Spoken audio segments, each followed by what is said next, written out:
Shelby County in central Kentucky, northwestern Woodford County in central Kentucky, Anderson County in central Kentucky, southwestern Franklin County in central Kentucky until 4:45 p.m. At 3:56 p.m., a severe thunderstorm was located 7 miles west of Lawrenceburg, moving east at 15 miles an hour. Hazard, 60 miles an hour wind gusts and quarter-size hail. Source, radar indicated.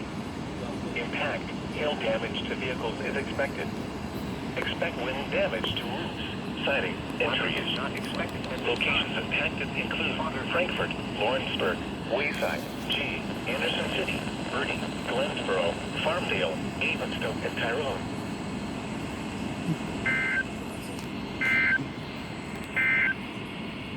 You're listening to NOAA Weather. All hazards radio.